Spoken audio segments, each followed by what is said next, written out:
Hola gente, espero que estén bien. En esta ayudantía vamos a ver generalidad de cuello y espacio visceral. La ubicación está limitado superiormente por la cabeza, ¿cierto? Limitada inferiormente por el tórax y el cíngulo del miembro superior. ¿Qué función tiene? Permite el paso de... ¿Qué función tiene el cuello, cierto? Que permite el paso de estructuras nerviosas y vasculares, órganos digestivos y órganos respiratorios. Eh, Consta de estructuras, ¿cierto? Musculares y faciales. Los límites del cuello por superior, desde el borde inferior de la mandíbula, ¿cierto? La que está ahí en la línea azul y celestita,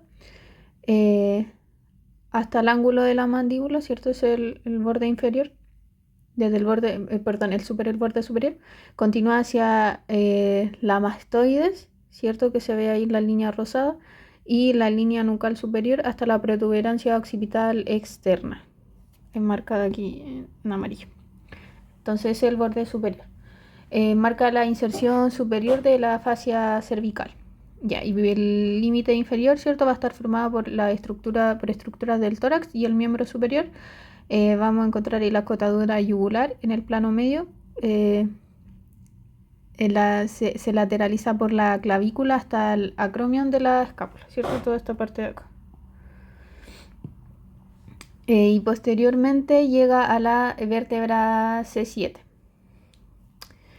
¿Qué estructuras musculares vamos a encontrar acá? Vamos a encontrar el esternocleidomastoideo, ¿cierto? Este músculo que está acá, en pintadito, uy, acá en pintadito como lila, que el origen se origina superiormente desde el proceso mastoide y el hueso occipital, ¿cierto? La inserción inferior a nivel esternal y clavicular, y presenta dos fascículos, esternal y clavicular, que es más aplanado. También vamos a encontrar el trapecio, ¿cierto? Que está acá. Las acciones sobre el miembro superior, esa es su función, acciones sobre el miembro superior y la movilidad de la cabeza. Presenta fibras oblicuas ascendente y descendente. La inserción superior en la protuberancia occipital externa y el ligamento nucal hasta C7. Se extiende a los ligamentos supraespinosos de las vértebras torácicas y fascia toracolumbar. Sus fibras se dirigen lateralmente hacia la espina de la escápula, el acromion y porción lateral de la clavícula.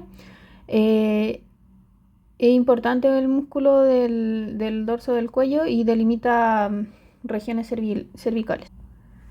Desde una vista anterior, ¿qué vamos a encontrar? Vamos a encontrar el hueso hioides, que se ve en ese rosadito claro, ubicado en el tercio superior del cuello.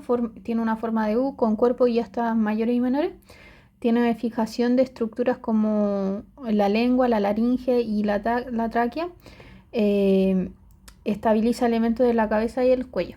También vamos a encontrar el músculo digástrico, que se relaciona con el dioides a través de la polia fibrosa. Sus inserciones no están directamente en el dioides, hay que tenerlo claro.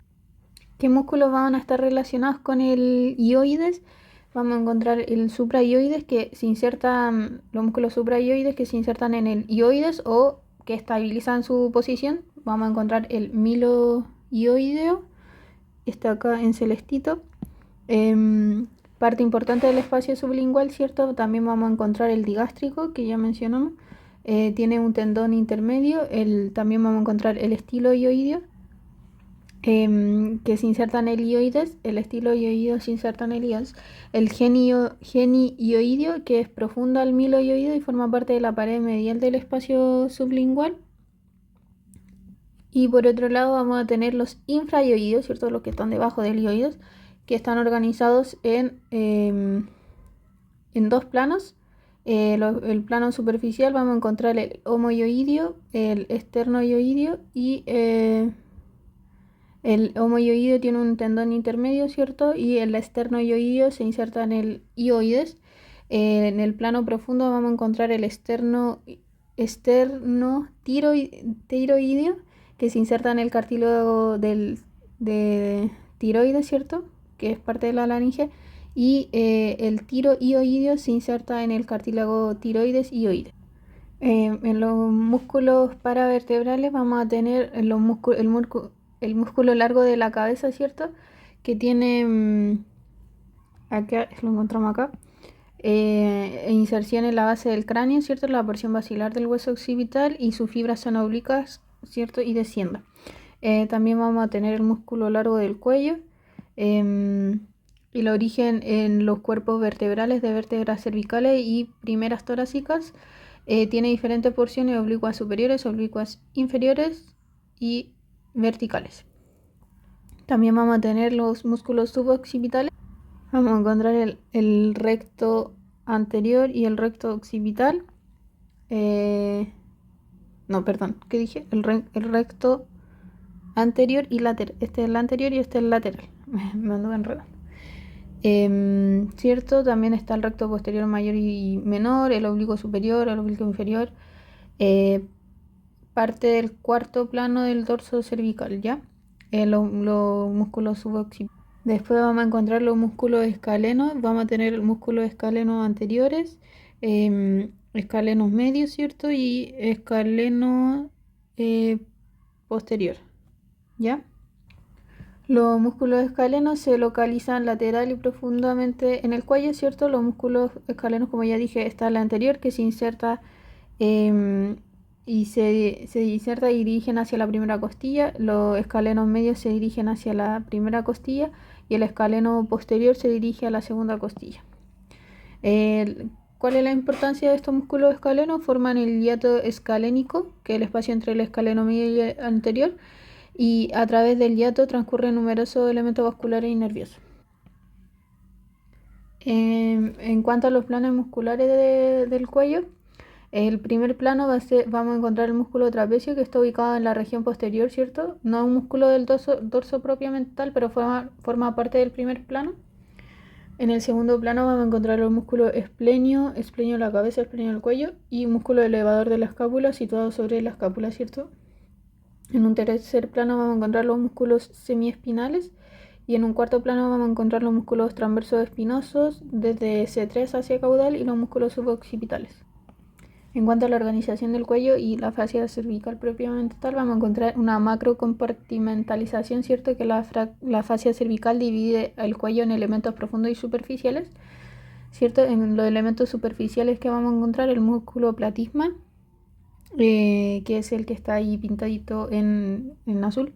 Un músculo de la mímica inervado por el nervio facial. El nervio facial se divide en la celda parotida en dos ramos, ¿cierto? El ramo temporofacial y el ramo cervicofacial. Este último ramo, perdón, tiene ramos que descienden para formar el ramo cervical destinado a inervar el platisma. ¿Qué otro elemento elementos nerviosos vamos a encontrar? Vamos a encontrar ramos terminales del plexo cervical, auricular mayor, cervical transverso y supraclaviculares. Estos nervios inervan la piel del cuello. Y en cuanto a los elementos vasculares que vamos a encontrar, vamos a encontrar la vena yugular externa, que se organiza superficialmente al músculo esternocleidomastoideo y aparece envainada por la fascia cervical que vemos en la imagen. Acá está la vena yugular externa, acá tenemos el cervical transverso, el auricular mayor y los supraclaviculares, los ramos supraclaviculares. En cuanto a las láminas, vamos a encontrar tres láminas, ¿cierto? La lámina superficial, esta que está aquí, como en un amarillo claro, va a estar formada por dos hojas, la lámina superficial, ¿cierto? Formada por dos hojas, hoja superficial o de inversión y una hoja profunda. Ambas hojas se desdoblan para envolver diversas estructuras, como el músculo esternocleidomastoideo, envuelto por ambas hojas, ¿cierto? El músculo trapecio también envuelto por ambas hojas, la glándula parótida, que se encuentra en la celda parotidia, la glándula submandibular ubicada en la celda submandibular. Luego tenemos la lámina pretraquial, esta que vemos acá en un celestito, está situada anterior a la tráquea, ¿cierto? Contiene musculatura infrayoidea. La hoja muscular envuelve a los músculos infrayoideos con bordes laterales dados por los músculos homoyoideos. Se envuelve en forma de cono entre ambos músculos. Y tenemos la hoja visceral, envuelve la glándula tiroides. Presenta un engrosamiento facial conocido como ligamento suspensorio que la asocia al cartílago cricoides.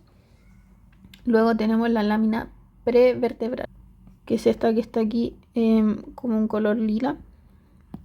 Revierte los músculos más lateralizados que se insertan en la columna vertebral.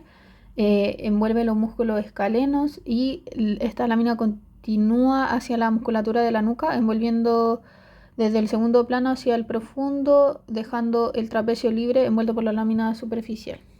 También vamos a encontrar la vaina carótide, que esta que estamos acá. Esta es la lámina prevertebral, y acá está la vaina carótide. La formación es independiente de la fascia, no depende de la lámina mencionada anteriormente y está envolviendo la vena yugular interna y la arteria carótida común. En su porción más inferior hacia la parte superior envuelve la carótida interna. El compartimiento cervical profundo se encuentra profunda la hoja superficial, ¿cierto?, de la lámina superficial de la fascia cervical y presenta otros compartimentos, ¿cierto? El espacio muscular posterior, proporcionado por la lámina prevertebral, forma la estructura muscular del dorso y de la región prevertebral y lateral profunda del cuello. Contiene el espacio neuronal del cuello, que incluye médula espinal, espacios epidurales, espacios subaracnoideos y contiene principalmente músculos que están situados por posterior al plano del cuerpo de la columna cervical. En el espacio carotídeo va a estar formada, ¿cierto?, por la vaina carótida, como mencionamos antes. Contiene la vena yugular interna, la carótida común y el nervio vago. Continúa ascendiendo al espacio laterofaringeo, atraviesa el diafragma estilio. Inferiormente se extiende hacia el mediastino. Luego encontramos el espacio visceral, que contiene los órganos del cuello, ¿cierto? Está flanqueado anteriormente por la lámina pretraqueal, posteriormente por la lámina prevertebral y lateralmente por la vaina carótida. Y en el compartimiento superficial, ahí van a estar incluidos el músculo platisma, los nervios cutáneos y la vena yugular externa. Esto es lo que llamamos espacio carotídeo. Acá tenemos el espacio muscular posterior y acá el espacio visceral, ¿cierto? Acá tenemos el espacio neural del cuello, la vena yugular, la carótida común y el nervio vago ahí en amarillito. En cuanto a los espacios interfaciales, el espacio interfacial supraclavicular va a estar situado entre la lámina superficial y la lámina prevertebral. El espacio interfacial supraesternal va a estar localizado entre la lámina superficial y la lámina pretraqueal. También vamos a encontrar la fascia alar, que corresponde a esto, donde encontramos el espacio retrofaringeo, acá, ¿cierto?, en verdecito, lo que vemos ahí adelante en verdecito, y el espacio peligroso, ¿cierto?, acá detrás en amarillo. El espacio retrofaringeo más cercano a la faringe, al encontrarse con el esófago, ¿cierto?, se denomina espacio retroesofágico, y el espacio peligroso está situado entre la fascia alar y la lámina prevertebral, se conecta con el mediastino, lo que lo convierte en el lugar importante de la diseminación de infecciones, ¿cierto? Permite que las infecciones se propaguen desde espacios de la cabeza a través del cuello hacia el mediastino. Acá tenemos el espacio interfacial supraclavicular y el espacio interfacial supraesternal. Acá. El espacio interfacial supraesternal va a estar ubicado, bueno, acá lo vemos en la imagen, va a estar ubicado sobre el esternón y la escotadura yugular, situada entre la hoja muscular de la lámina pretraqueal y la lámina superficial. Se observan imágenes donde se ha cortado la lámina superficial y se está exponiendo la vena yugular anterior. La vena yugular anterior, que vemos acá, discurre junto al arco venoso yugular en el espacio interfacial supraesternal. Recibe aporte venoso de estructura en el compartimiento superficial y elementos venosos perforan la lámina superficial y drenan su contenido hacia la vena yugular anterior. Otra estructura relacionada, en un esquema de corte sagital se van a observar la cavidad oral, el septo de la cavidad nasal, el espacio craneovertebral, el espacio entre la lámina superficial y la pretraqueal. que es el espacio interfacial supraesternal. Ahora vamos a ver la anatomía del compartimiento visceral del cuello. La faringe, ¿cierto? Una estructura muscular sin pared anterior ubicada frente a la columna vertebral, se sitúa detrás de la cavidad nasal, oral y laringe, se continúa con el esófago, va desde la base del cráneo hasta las vértebras C6, C7 aproximadamente, tiene una armazón fibrosa compuesta por la fascia faringo-basilar, músculos constrictores y elevadores, tiene revestimiento mucoso en su interior. La fascia faringo-basilar va a estar interpuesta entre la estructura muscular de la faringe y la mucosa, se inserta superiormente en la pars basilar del occipital, en la porción peretrosa del hueso temporal, en los procesos pterigoideos y en la porción cartilaginosa de la tuba auditiva. Anteriormente, eso va a ser superiormente. Anteriormente se inserta en la lámina medial de los procesos pterigoideos, el ligamento pterigomandibular, el ligamento estiloideo, las astas mayores y menores del hueso hioides, el cartílago tiroides y el cartílago cricoides. Y la función de la fascia va a ser abrazar la cavidad nasal por detrás. Los músculos de la faringe, vamos a encontrar los músculos constrictores, el constrictor superior en celeste, ¿cierto? El medio en rosado rojo y el inferior en lila. El constrictor superior, constrictor medio, constrictor inferior. También vamos a encontrar los músculos elevadores, palatofaringio, el estilofaringio y el salpingofaringio. Los músculos constrictores están organizados en capas, ¿cierto? El constrictor inferior por encima del medio y el constrictor medio por encima del superior. La función de estos músculos va a ser la contracción de los músculos constrictores, genera la primera onda de peristalsis en el tubo digestivo. La faringe es parte del sistema digestivo y respiratorio. El músculo constrictor superior, ¿cierto? Va a tener forma de cuadrilátero. Superiormente va a estar insertado en el tubérculo faríngeo del hueso occipital. Se va a dirigir medialmente hacia la lámina medial del proceso pterigoide. Se inserta en el rafe pterigomandibular. Llega a la línea miloioidea y al cuerpo de la mandíbula. El músculo constrictor medio tiene forma triangular. Está relacionado con el hueso hioide, ¿cierto? Ahí se inserta en el asta menor y el asta mayor del hueso hioide y en el ligamento estiloideo. El constrictor inferior se inserta en la lámina del cartílago tiroides, termina en el músculo cricofaringio que refuerza la parte inferior del músculo y desde allí se continúa hacia abajo formando el esófago, ¿cierto? Está asociado, ¿cierto? a la laringe, este último. Los músculos elevadores de la faringe, vamos a tener el músculo palatofaringio, ¿cierto? Tiene forma el pilar posterior del istmo de las fauces. El pilar anterior está formado por el músculo palatogloso. El músculo estilofaringio tiene inserción superior en el proceso estiloide, se dirige hacia inferior para insertarse en la fascia faringo-basilar y la cápsula de la tonsila palatina. Y el músculo salpicofaringio se extiende desde el borde inferior del cartílago de la tuba auditiva hasta la fascia faringo-basilar. Colabora con la elevación de la faringe de este músculo y ayuda a abrir la tuba auditiva. También vamos a encontrar acá los hiatos faringeos. El hiato superior encerrado en celestito está entre el músculo constrictor superior y medio, y los elementos que lo atraviesan son el nervio glosofaringeo, el músculo estilofaringeo, el ligamento estiloioide. El hiato medio, que está encerradito en rojo, ¿cierto? Está entre el músculo constrictor medio e inferior, se relaciona con la membrana tiroidea, y los elementos que lo atraviesan son la arteria laringea superior, la vena laringea superior y el nervio laringeo superior. Y el hiato inferior, encerrado en el círculo morado, está en el origen del músculo constrictor inferior, se encuentra ahí, y los elementos que lo atraviesan son el ramo externo del nervio laringeo superior. En la imagen de la derecha tenemos las porciones de la faringe.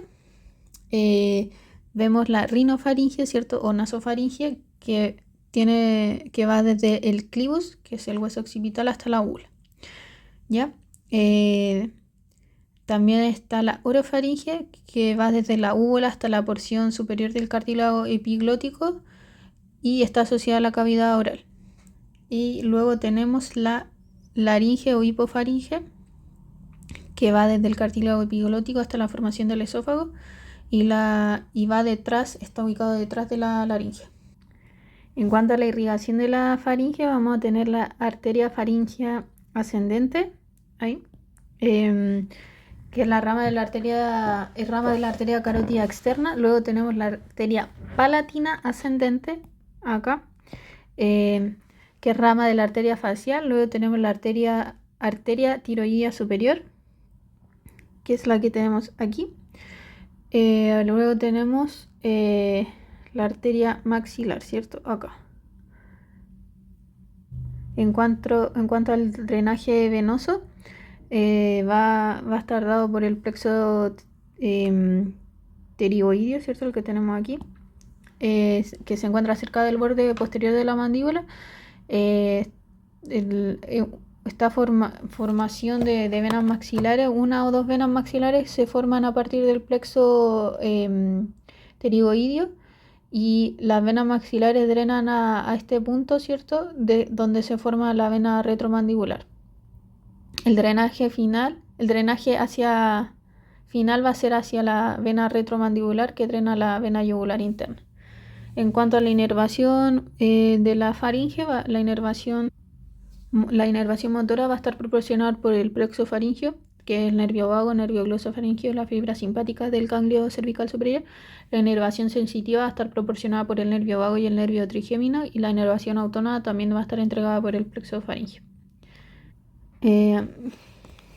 Acá tenemos en esta imagen el anillo linfático de la faringe, ¿cierto? En amarillo están encerradas las tonsilas faringia, en verde la tonsina palatina y la tonsina lingual, ¿ya?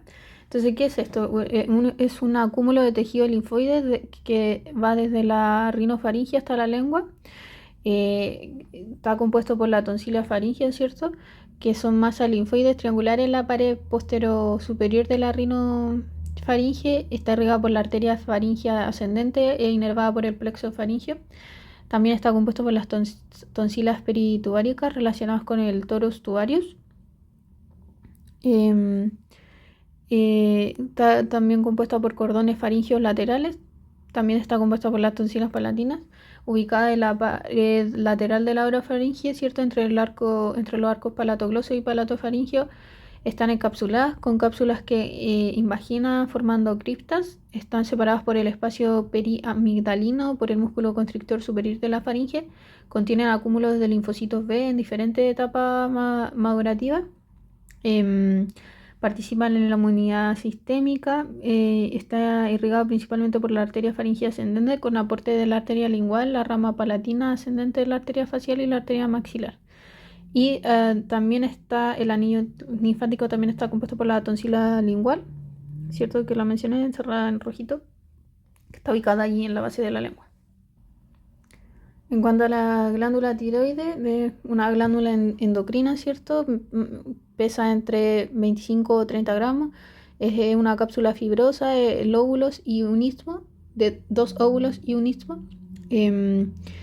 La longitud de los lóbulos va de 6 centímetros y la longitud del istmo es de 1 centímetro. Está ubicada va a cubrir la cara anterior y lateral de la faringe, la laringe y el esófago y la tráquea. Y se sitúa profundo a los músculos esternotiroideo, esternoioideo y esternocleidomastoideo por su parte superior, ¿cierto? Como ya dije, tiene una estructura con una cápsula fibrosa, con una lámina fibrosa, ¿cierto?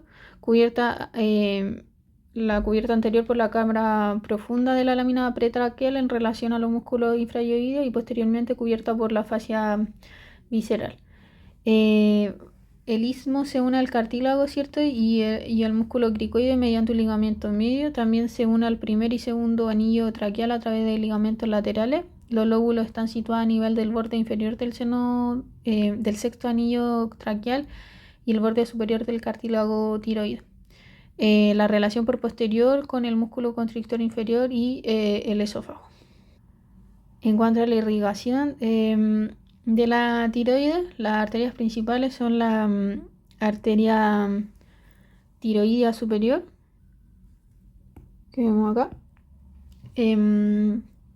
Esta arteria tiroidea superior es rama de la arteria carótida externa en un 75% de los casos y de la arteria carótida común o de su bifurcación.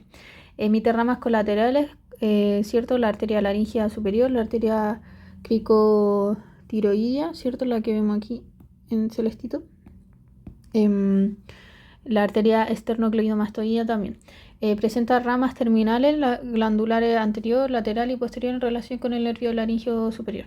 También otra arteria importante en la irrigación de la glándula tiroides va a ser la arteria tiroidea inferior, que vemos acá.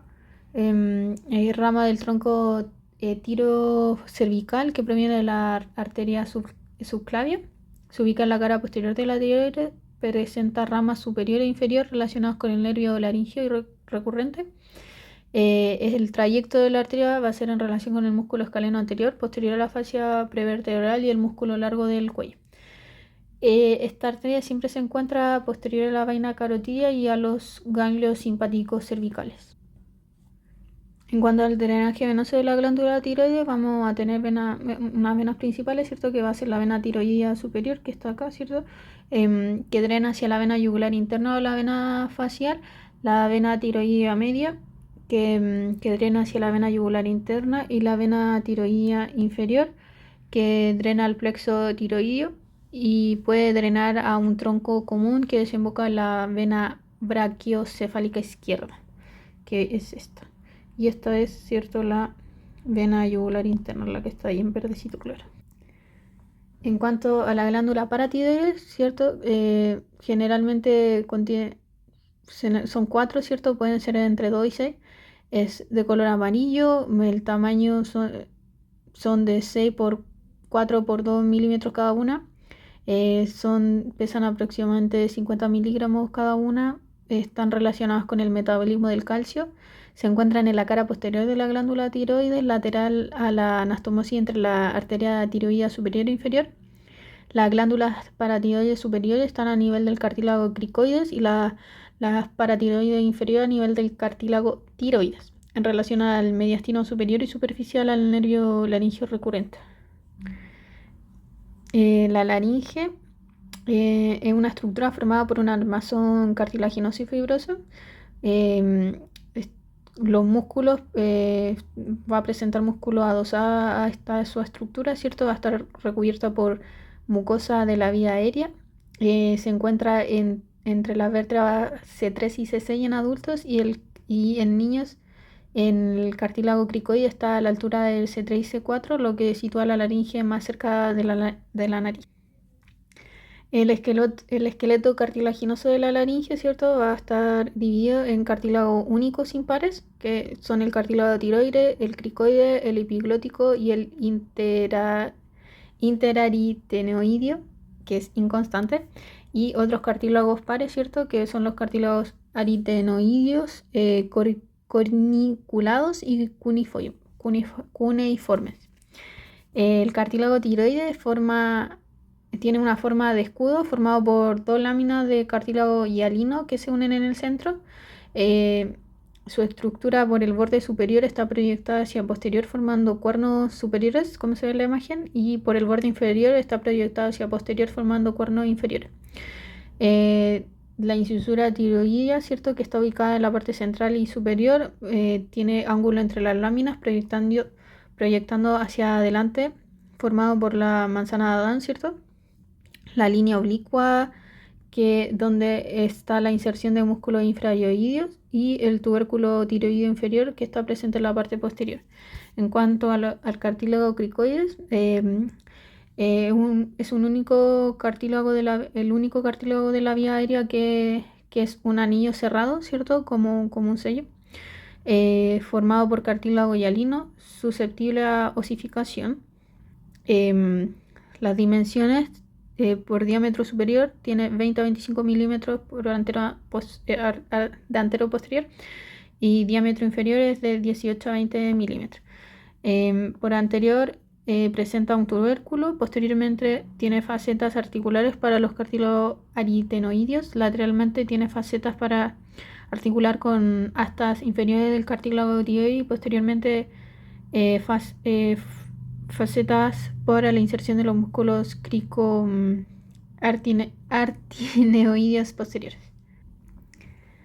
Los cartílagos aritenoides, ¿cierto? Son pares y simétricos, están formados por cartílago hialino, tienen forma triangular, miden aproximadamente 15 milímetros, tiene un ápex, ¿cierto? Un ápice en la parte superior. El proceso vocal va a estar ubicado por la parte anterior y la función, ¿cierto? Va a ser la inserción del ligamento vocal. El proceso muscular va a estar ubicado en la parte posterior y su función es la inserción de los músculos cricoaritenoideos posteriores y laterales. Va a tener una fosa oval, ¿cierto?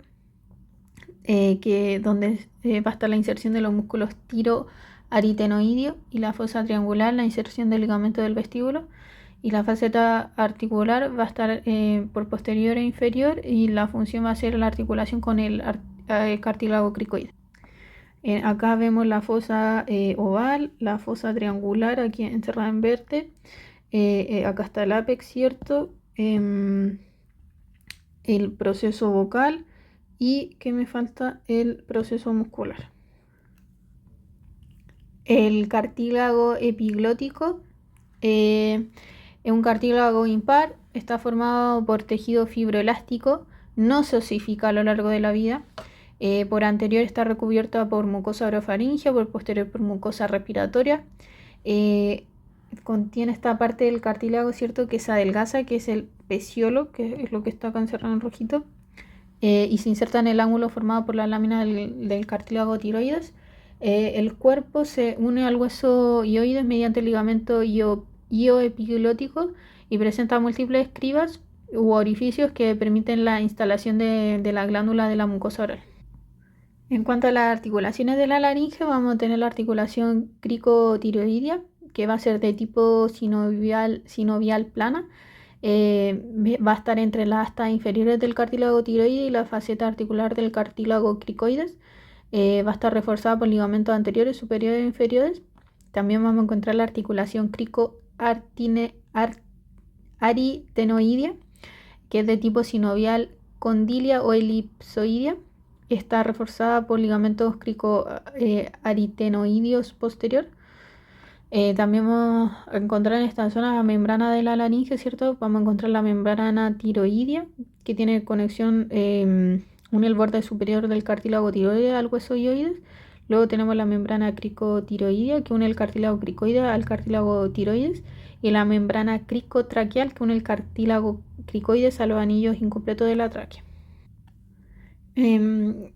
La estructura de la laringe que vamos a ver en el corte sagital va a ser el ligamento vocal, ¿cierto? Se origina en el proceso vocal de los cartílagos aritenoideos, se dirige hacia anterior para insertarse en el vórtice pericondrio en el ángulo diedro formado por las dos láminas del cartílago tiroideo. La estructura de la laringe en vista superior van a ser el cono elástico, ¿cierto? Que está ahí también se ve en esa imagen. La membrana se extiende en el borde superior del cricoide y el ligamento vocal y funciona este cono elástico para mantener unida esta zona. La membrana cuadrangular, que la vemos en esta vista, también une la porción superior del cartílago aritenoide a la epiglotis. Su forma es cuadrangular, de ahí su nombre, ¿cierto? También se le conoce como membrana vestibular y ya que ayuda a formar el vestíbulo de la laringe. También vamos a encontrar el ventrículo laríngeo, es cierto, este espacio sin membrana situado entre la membrana cuadrangular y el cono elástico. En cuanto a los músculos de la laringe, vamos a tener los extrínsecos, que son musculatura que no se menciona ahora, no la vamos a mencionar, y los intrínsecos, que es musculatura que va de un cartílago a otro y que incluye los siguientes músculos, ¿cierto? Vamos a encontrar los músculos, el cricotiroideo, ¿cierto? Que vemos acá, en esta imagen. Inervado por el nervio laríngeo superior, eleva el cricoides, lo que reduce el espacio de la membrana cricotiroidea. tensa el ligamento vocal, afectando la tensión del pliegue vocal o la cuerda vocal. También vamos a encontrar el músculo cricoaritenoide posterior, que abre las cuerdas vocales, el cricoaritenoide lateral, que cierra las cuerdas vocales, el interaritenoideo, que ayuda en el cierre de las cuerdas vocales, o aducción, y el tiroaritenoideo, que modula la tensión de las cuerdas vocales.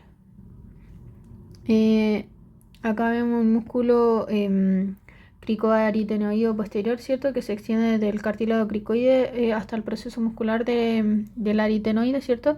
Que abre las cuerdas vocales, como mencioné. Y el músculo cricoaritenoideo lateral, que se inserta en los bordes laterales del cricoide y se dirige hacia el proceso muscular del aritenoide, que cierra las cuerdas vocales. También vamos a tener el músculo interaritenoideo, ¿cierto? Que se encuentra entre los dos cartílagos aritenoides. Tiene fibras transversas que conectan los dos aritenoides, fibras oblicuas que se extienden desde el borde superior a la membrana cuadrangular, continuándose hacia el músculo ariepiglótico, y ayuda a este músculo en la aducción de las cuerdas vocales, contribuyendo al cierre de la glotis durante la fonación. El músculo interatiroideo tiene el músculo tiroaritenoideo, se extiende del cartílago tiroide hasta el cartílago aritenoides. Tiene una porción medial, ¿cierto? Que es conocida como el músculo vocal, que vemos ahí encerradito en verde claro, que es el responsable de ajustar la tensión de las cuerdas vocales durante la fonación, y la porción lateral, que conocida simplemente como el músculo tiroaritenoideo propiamente tal, ¿cierto? Que vemos encerradito en celeste, que contribuye al funcionamiento general del aparato vocal, y la función en general del músculo tiroaritenoideo permite el ajuste de la longitud y la tensión de las cuerdas vocales, lo que influye en la producción del sonido y la modulación de la voz. Y la laringe, ¿cierto? La faringe, perdón, abraza la laringe por posterior. La porción inferior de la faringe que rodea la laringe se denomina seno piriforme. En un corte coronal se observan las siguientes estructuras: la epiglotis, que vemos en amarillo, cierra la entrada de la tráquea durante la deglución. La membrana cuadrangular forma el pliegue vestibular. El pliegue vocal, que vemos acá en rosadito, contiene el ligamento vocal y el músculo tiroaritenoideo, y el ventrículo, acá que vemos en verde claro, el espacio real entre los pliegues vocales y vestibulares se extiende hacia arriba formando el sáculo del ventrículo. En la división de la laringe vamos a encontrar la glotis, que es el espacio entre los bordes libres de los pliegues vocales, se extiende hasta 0,5 centímetros por debajo del borde, ¿cierto? La subglotis, que el área se encuentra por debajo de los 0,5 centímetros de la glotis, se extiende hasta el borde inferior del cartílago cricoide. Y la supraglotis o vestíbulo laringio, que es el espacio por encima de la glotis.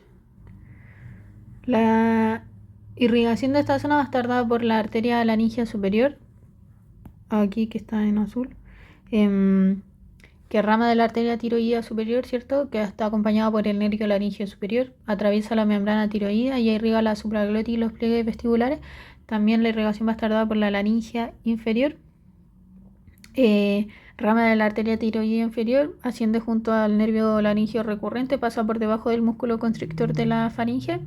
También vamos a encontrar la arteria cricotiroidea anterior inferior, que vemos acá en naranjo, que es rama de la arteria tiroidea superior, ¿cierto? Desciende por fuera del cartílago tiroideo, penetra en la laringe a través de la membrana cricotiroidea, irriga la subglotis y los pliegues vocales. Entonces acá tenemos la laringea superior, y la tiroidea, la arteria tiroidea superior, y la laringea cricotiroidea. El drenaje venoso, las venas de esta zona, las venas me llevan al mismo nombre que la arteria y siguen un trayecto inverso. La vena laringea superior acompaña la arteria laringea superior, drena mucosa del seno piriforme y la glotis, llega a la vena tiroidea superior y al tronco tirolinguofacial. También va a estar la vena laringea inferior o cricotiroidea que drena la glotis y la subglotis y llega a la arteria tiroidea inferior y se anastomosa a nivel cricoide. La vena laringea posterior va a drenar a la arteria tiroidea inferior, se anastomosa con la laringea superior, la vena laringea. En cuanto al drenaje linfático, la supraglotis drena hacia los linfonodos yugulares superiores, linfonodos profundos, a la subglotis drena hacia los linfonodos yugulares medios e inferiores, así como los linfonodos paratraqueales, y la glotis presenta un drenaje linfático pobre. En caso de palatoglotis cancerosa puede aparecer el gran ganglio de Delphian en la membrana cricotiroidea. En cuanto a la inervación, el nervio vago, el principal responsable de la inervación de la laringe, el que vemos ahí en celeste. También se va a encontrar el nervio laringeo superior, que vemos en amarillo, que nace del ganglio inferior del nervio vago, tiene ramo interno, atraviesa la membrana tiroidea, proporciona inervación sensorial y sensitiva a la supraglotis. El ramo externo del nervio laringeo superior es motor y inerva el músculo cricotiroideo. El ramo interno es el que vemos acá y el ramo externo es el que vemos ahí. Y el nervio laringeo superior, el amarillito. También vamos a observar el nervio laringeo recurrente, ¿cierto? Que tenemos aquí, aquí y acá. Ah, no, perdón. Es este el laringeo recurrente y acá. Ahí está. Inerva motóricamente todos los músculos intrínsecos de la laringe, proporciona inervación sensitiva y sensorial a la glotis y subglotis. A la izquierda, como se dieron cuenta, no es igual a la derecha que a la izquierda. Por la izquierda pasa por debajo del arco aórtico y se dirige al surco traqueoesofágico, y en la derecha, como se ve en la imagen, pasa por debajo de la arteria subclavia derecha y luego al surco traqueoesofágico. El nervio laringeo recurrente izquierdo es más largo que el derecho. Ahí se nota en la imagen que son diferentes, ¿cierto? Eso sería por la ayuntía de hoy, gente. Si les quedan dudas ahí en el grupo me las preguntan. Y bueno, después de esta ayudantía les voy a empezar a preparar material resumen para el certamen 1, para que ya empiecen a repasar y prepararlo bien. Eso, que tengan buena semana, chaito.